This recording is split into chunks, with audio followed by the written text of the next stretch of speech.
পরিবার তো অসহায়, একটু কেনা তো সব জায়গায় থেকে কিনে, এখান থেকে যাতে কিনে কিনলে ওনাদের একটু ভালো হবে।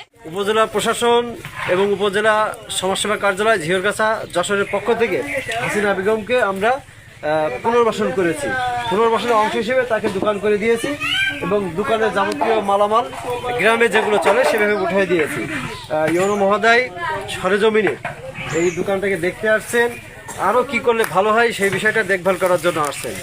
বান্দা দিলে কুলাই না আর আল্লাহ দিলে কুলাই না। হ্যাঁ, সবসময় পজিটিভ থাকবেন। পজিটিভ বলতে ইতিবাচক। আমার কিছু নেই, আমি আমার ছেলে মেয়ে রয়েছে, আমার স্বামী মারা গিয়েছে, সরকার আমাকে কিচ্ছু দেয়নি। এরকম দেওয়া দেওয়া বললে আল্লাহ কিছু দেয় না। হাত এরকম করা ধরলে হাত এরকম দিতে হয়। আপনি হাত এরকম করেছেন, হ্যাঁ, এখন আপনি মানুষকে এরকম করবেন, মানে আপনি মানুষকে তো মানে এবার আমি মানুষের দেওয়ার চেষ্টা করবো স্যার। ওনার উদ্যোগে উনি স্বাবলম্বী হবে এবং মানুষের দেওয়ার চেষ্টা করবে। হ্যাঁ।